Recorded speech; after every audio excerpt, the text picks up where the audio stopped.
C'est par là que ça se passe. Il y a 100 ans tout juste, naissait Léo Migueli, figure légendaire de la résistance insulaire lors de l'occupation fasciste. Pour rendre hommage à cette date anniversaire, nous avons décidé d'inviter sa fille, Vanina, avec une interrogation phare: comment se construit-on quand son père est un héros? C'est par là que ça se passe, Vanina. Ah oui. Allez, on va raconter votre vie. Mais pour raconter votre vie, il va falloir raconter la vie de ceux qui étaient là avant vous. Et venez. D'accord. On va commencer avec cette personne-là. Oui, bah, c'est mon grand-père. Approchez-vous, approchez-vous. C'est mon grand-père paternel. Donc, le père de mon père, Urs Baptiste Migueli, qui était un homme important, intéressant à Bastia, parce que c'est quelqu'un qui était syndicaliste, qui était anarchiste. Il a été docker, non, je crois? Il a été docker, ouais. Oui, oui.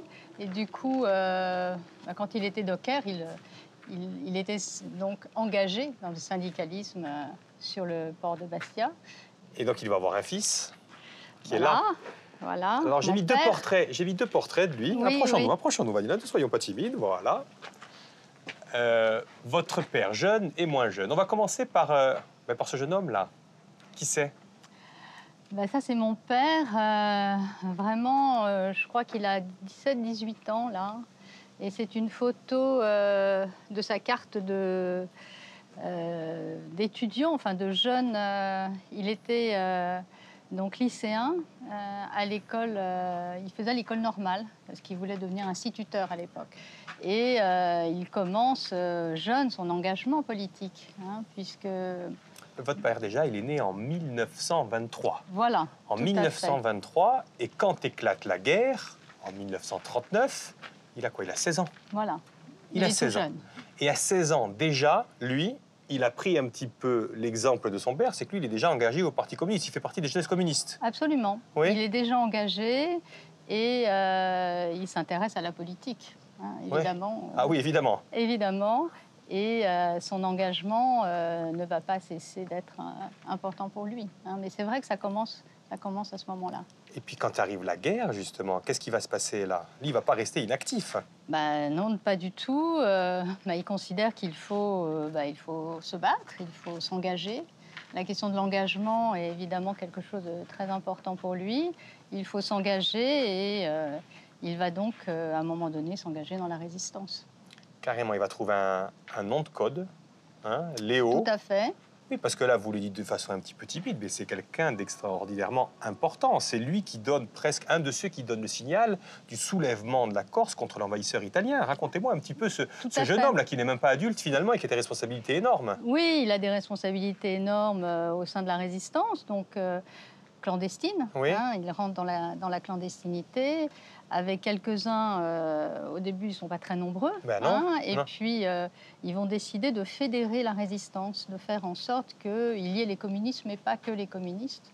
Et ensuite, il va rédiger le 1er mai 1943 l'appel du 1er mai, qui est une date anniversaire du 1er mai, mais à cette date-là, il va essayer de faire en sorte que la population corse se soulève avec cette idée que le peuple corse doit se libérer lui-même. Donc c'est quelque chose de très audacieux, en fait. Oui, complètement. En fait, quand on est jeune, on est audacieux aussi. Et donc cette audace va permettre, le 9 septembre, donc l'insurrection... puisqu'il faut rappeler quand même que le général de Gaulle n'était pas du tout d'accord avec l'insurrection des Corses eux-mêmes. Donc, exactement. Il a fallu vraiment beaucoup de courage, d'audace. Et un petit peu de chance aussi, parce que votre père, il a failli se faire attraper plusieurs fois. Oui. Il est survivant aussi, c'est miraculeux qu'il survive à la guerre aussi, finalement. Tout à fait. Il n'y croyait pas, d'ailleurs. Ouais. Souvent, il disait à ses amis, pendant la résistance, de toute façon... sans doute, on ne verra pas la libération, mais voilà. C'est dingue, ça. Sans doute, on ne verra pas la libération. C'est très impressionnant. Et quand il y a eu la libération, justement, il y a dû avoir un sentiment. Il vous en parlait un petit peu de ça Oui, tout à fait. Un sentiment de victoire incroyable. Et en même temps de tristesse, parce qu'il avait perdu beaucoup d'amis, en fait. Et souvent, il disait que voilà, c'était mélangé. C'est un sentiment ambivalent, j'imagine. Un sentiment ambivalent. Exactement. Et puis, quand on est dans le parti, on ne l'abandonne pas comme ça. Ouais, en tout cas, à l'époque. Pas tout de suite. Pas tout de suite. Et c'est la raison pour laquelle j'ai mis cette photo-là. Ouais. Parce que, pratiquement sitôt la guerre finie, en tout cas, il se retrouve à Paris et il se retrouve avec de hautes responsabilités. Qui c'est cet homme-là, justement, Léo Miguel, d'après-guerre? Alors là, effectivement, c'est un autre personnage qui il est membre du bureau politique, du comité central. Enfin, il fait une espèce de carrière politique à ce moment-là. Et puis, il va y avoir un événement qui est le 20e congrès du Parti communiste de l'Union soviétique en 1956, où Khrouchtchev fait un rapport qui dénonce les crimes de Staline. Et là, mon père prend position de manière très, très ferme en disant qu'il faut dénoncer les crimes de Staline. Et il le dit publiquement, etc. Et du coup, il est exclu. Et oui, parce que ça passe moins bien, ça, au Parti communiste français, ça, pour le coup. Ça passait pas du tout. Et donc, il est exclu de toutes ses fonctions, au bureau politique, au comité central. Et là, il faut qu'il refasse sa vie, au fond. Et on va voir comment il va refaire sa vie professionnellement. Mais entre-temps, il avait fait une rencontre, votre papa, qui est aussi fondamentale pour vous. Absolument, ma mère. Quelle belle photo! Oui. Quelle belle photo, Vanina! Oui, c'est une photo de leur couple, qui est vraiment un très beau couple. Ils se sont toujours beaucoup soutenus. Et je pense justement à cette période, à partir de 1956, où tout bascule pour lui. C'est vraiment une période difficile et ma mère a été évidemment sans doute d'un soutien indéfectible, comme toujours. Et non, c'est un couple très joyeux, très uni. C'est une très belle image. Complètement. On voit le bonheur qui va durer toute leur vie. Ils vont rester unis toute leur vie. Oui, mais là, effectivement, on ne la voit pas bien, votre mère. Je vous propose qu'on aille sur la photo d'à côté pour mieux la voir. Pour que vous m'en parliez un petit peu. Huguette Souzine. Approchez-vous, approchez-vous, Vanina. Voilà ma mère. Tout à fait. Voilà, c'est une jolie photo de ma mère qui est devenue relieuse d'art, qui a fait l'école Estienne. C'est une artiste. C'est une artiste, voilà, effectivement. C'est une artiste et voilà, quelqu'un de souriant, joyeuse. Voilà, je pense qu'elle a mis dans la vie de mon père quelque chose du côté de la vie. Et puis, ils avaient ensemble, mes parents, ce goût des livres. Et du coup, ils chinaient, ils cherchaient des livres anciens et que ma mère reliait. Donc, ça crée des liens. Voilà, une émulation. Relier, ça crée des liens. Et on va voir sa famille à elle, parce qu'elle a une importance dans votre vie, justement. La famille Souzine, qu'on retrouve là. Donc, votre maman seule, enfin jeune, avec ses parents. Et ses parents, parlez-moi un petit peu de ses parents, parce qu'il y a quand même une profession chez les Souzine qui est quand même intéressante. Oui, alors, oui, il y a quelque chose d'une vocation médicale, on va dire. C'est-à-dire, donc ça, c'est mon grand-père, ma grand-mère, les parents de ma mère. Et c'est vrai qu'en tout cas, dans cette famille, il y a donc, mon arrière-grand-père était médecin et le frère aussi de mon arrière-grand-père était médecin, mais à Paris. Oui, donc il y a quand même quelque chose autour de la culture, des livres, de la médecine. Il y a quelque chose qui pointe à l'horizon et on va voir ce que ça va donner. Avec vous. Hein? Allez, venez avec moi.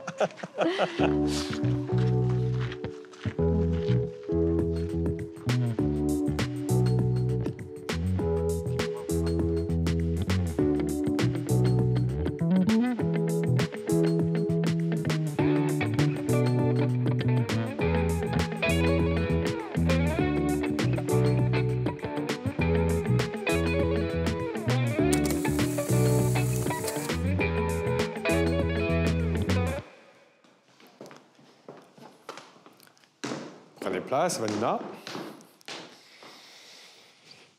Et donc, vous arrivez, vous. Hein? Oui. Et pour résumer votre enfance, c'est en deux univers, en fait. Hein? Le côté parisien et le côté corse. Elle se divise un petit peu comme ça, votre vie? Ah oui, c'est tout à fait ça. Effectivement, ma vie était entre Paris et la Corse. Enfin, Paris plus spécialement, nous avons une maison sur les bords de Marne, la Varenne, Saint-Hilaire. Et donc, voilà, c'était l'oscillation entre les deux endroits. Parce que votre père, après avoir participé à la libération de la Corse, lui, il ne vit plus en Corse. Non, il ne vit plus en Corse. C'est la vie à Paris. Oui, c'est plutôt... D'ailleurs, il a une expression, lui. Il dit en Corse... Ah oui, c'est l'expression de l'avocat Vincent de Moreau-Jaffer. Un Corse ne s'exile pas, il s'absente. Il s'absente. Donc il s'absente un certain temps. C'était quelque chose de très présent chez lui. Et vous, votre enfance, quand vous voyez ces photos, comment vous pouvez la qualifier? Écoutez, une enfance joyeuse, agréable. Donc avec mon frère, là, il n'est pas encore là, mais il va arriver. Et, rien à dire, quoi. Rien à dire sur l'enfance de particulier, si ce n'est qu'elle est heureuse. Voilà. Elle est heureuse, mais il y a quand même... Lui, j'ai mis un mais parce que ça ne doit pas être facile d'être la fille d'un héros. Absolument. C'est en même temps très inspirant parce qu'on a vraiment la sensation de côtoyer quelqu'un d'important, d'exceptionnel, qui transmet des valeurs d'engagement, donc de résistance. Et en même temps, effectivement, il faut se sentir un peu à la hauteur. Hein, clairement. À partir de quand vous vous rendez compte que votre père, justement, est quelqu'un d'un peu différent des autres, que c'est un héros, justement? Vous en prenez conscience à quel âge? En fait, assez tôt, parce qu'en Corse, tout le monde est assez admiratif de sa personnalité, de sa trajectoire. Donc, je sens assez tôt que c'est quelqu'un d'important. Et puis lui-même, il parle très volontiers de cette période. Mais il en parle même beaucoup parce que même un jour, je crois savoir qu'à 8 ans, vous l'interrompez et vous lui demandez quoi? Vous lui dites, papa, la guerre, elle va s'arrêter quand, quoi? Oui, je me souviens. Oui, c'est un souvenir d'enfance important de me dire qu'au fond, j'avais le sentiment que cette guerre, elle était vraiment très, très présente. Et je me souviens de mon soulagement quand il m'a dit, mais t'inquiète pas, chérie, c'est fini. Et puis, pour rajouter une couche à cela, en plus, vos parents décident de vous appeler Vanine. Cela aussi, c'est pas innocent aussi. Ah oui, ça c'est... C'est un prénom aussi qu'il faut assumer aussi en Corse. Voilà, absolument, une héroïne corse. Enfin, en tout cas, la femme de Sampiero. Ouais. Effectivement, oui, je crois que ça avait une signification quand même. Quand même quelque chose quand vous êtes enfant. Là. De marquer... Il y a beaucoup de symboles au-dessus de vous. Il y a beaucoup de symboles. Ouais, clairement. Et donc, vous grandissez là-dedans, dans cette émulation intellectuelle. Et je l'ai résumé avec cette photo.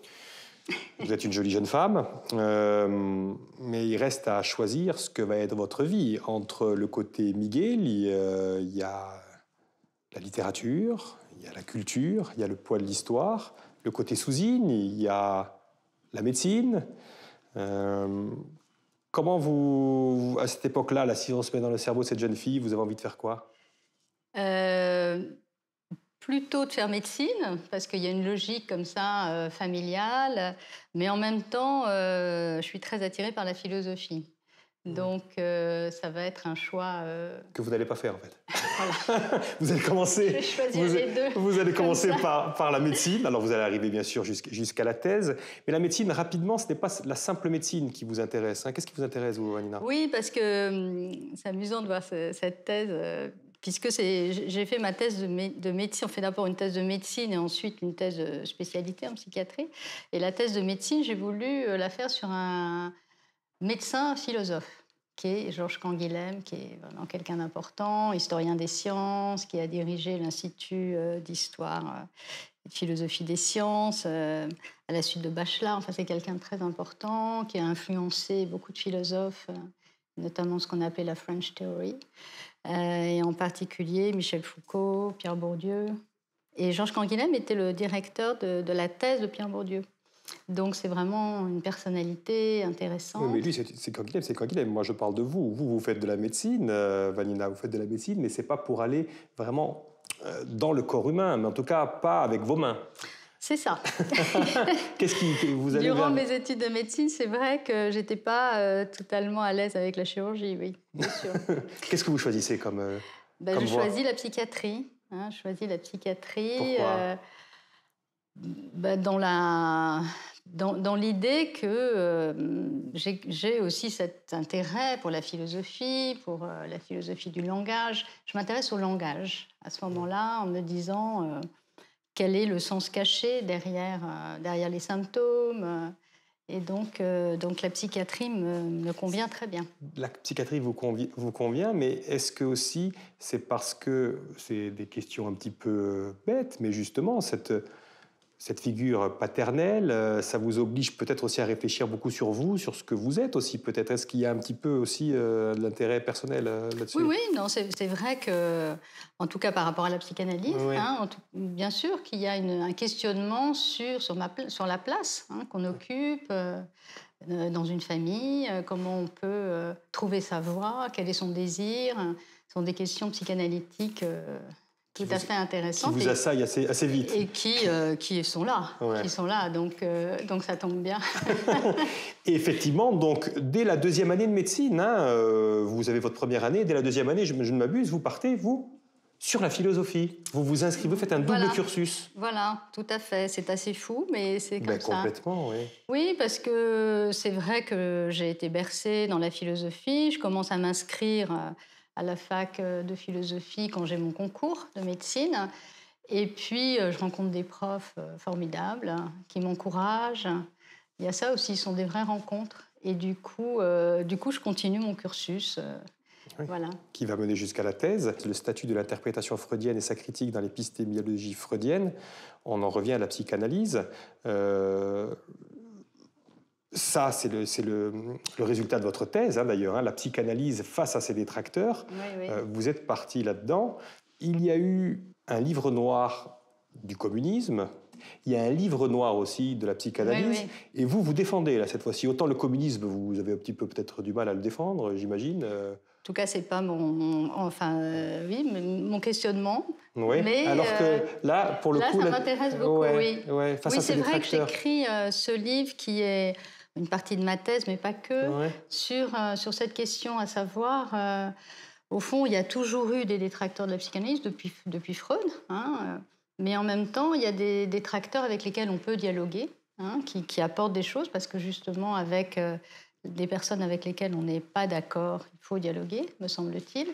Et puis, il y a des détracteurs qui ne sont pas nécessairement dignes d'intérêt. Mais justement, vous la défendez, cette psychanalyse, vous la défendez corps et âme, vraiment. La psychanalyse, les détracteurs n'ont pas raison. Non, les détracteurs n'ont pas raison. Non, je crois que c'est une discipline extrêmement pertinente, qui a un ancrage scientifique. Freud était psychiatre, Lacan ensuite était aussi psychiatre. Il y a quelque chose de très sérieux dans la psychanalyse et qui malheureusement parfois n'est pas assez mis en valeur par les détracteurs. Et justement, cette psychanalyse, vous allez en faire c'est votre métier, puisque vous allez, bien sûr, ouvrir votre cabinet. Alors, c'est pas votre cabinet, j'ai pas la photo de votre cabinet, j'imagine qu'il n'est pas comme ça, mais en tout cas... Non, mais c'est un divan, d'ailleurs, ou c'est un canapé, d'ailleurs, peu importe. Chez moi, c'est plutôt un divan, mais c'est un dispositif, en tout cas, que Freud a inventé, le dispositif divan-fauteuil, qui est un dispositif pour que le regard soit ailleurs, qu'il n'y ait pas ce face-à-face, en fait. Et à côté de ça, vous faites partie d'une association, vous faites partie de l'association... Oui, une association qui s'appelle Espace Analytique, qui est une association qui a été créée par Maud Manoni en 1994 et dont je suis présidente. Vous en êtes la présidente. Et quand on en est la présidente, justement, on est appelé à beaucoup voyager. Oui, parce qu'il y a 10 pays, donc il y a la France, il y a 11 pays, dont la France, oui. Oui, il y a le Brésil aussi. Oui, l'Argentine, le Brésil, la Belgique. Vous êtes appelé à aller dans chacun de ces pays, et quand vous allez dans ces pays, vous faites quelque chose qui va nous intéresser, mais on ne va pas en parler là, on va en parler dans une autre pièce. D'accord ? Allez, venez avec moi.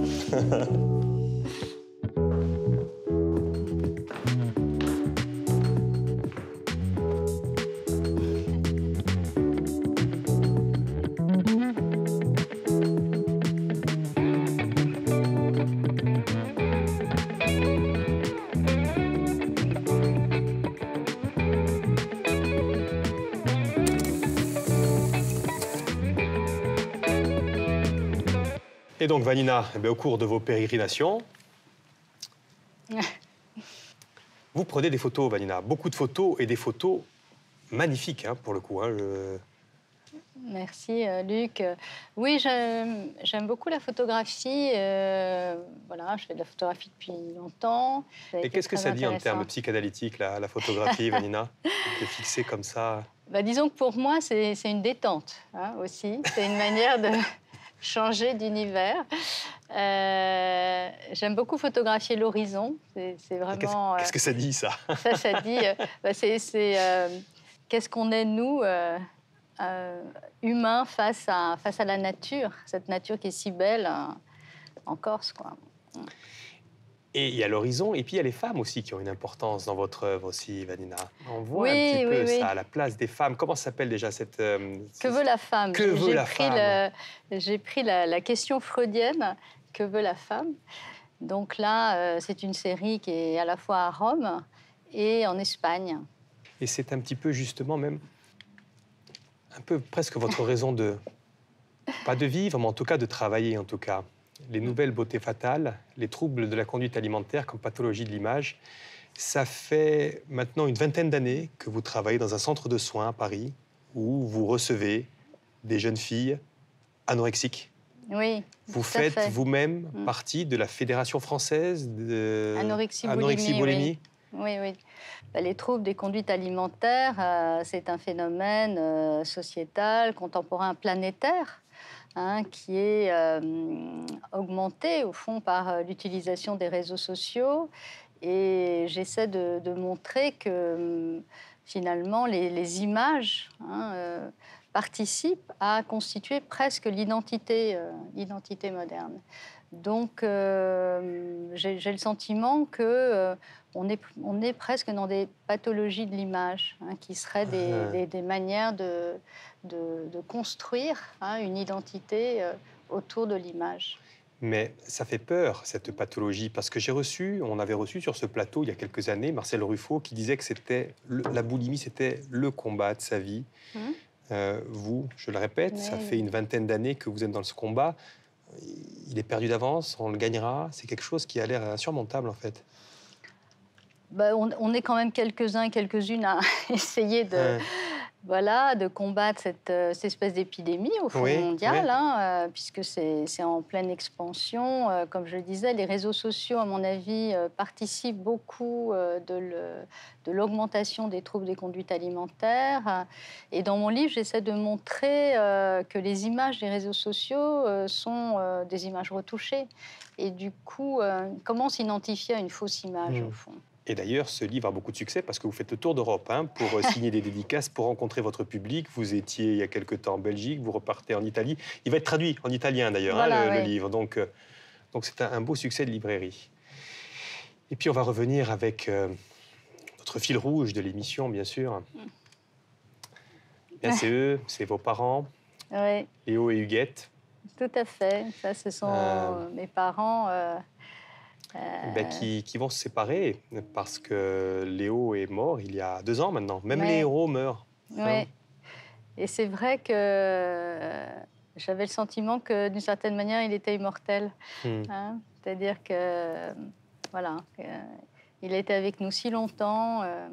Mais bon, voilà, il y a nécessairement une fin, mais...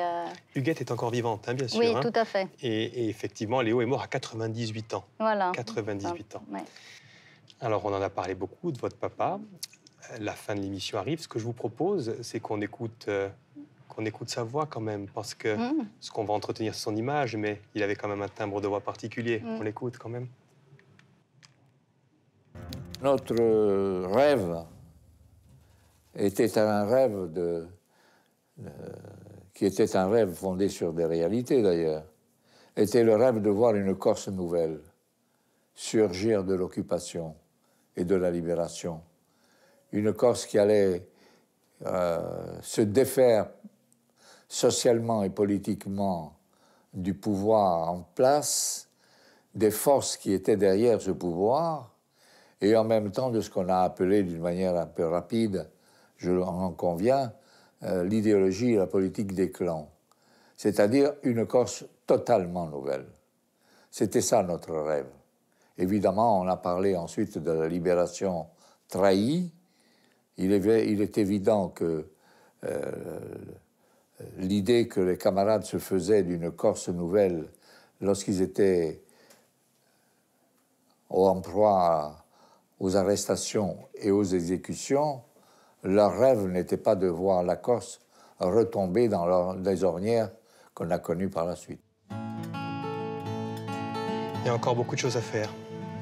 Quelle voix, ouais. Quelle voix. Allez, venez à côté de moi, Vanina.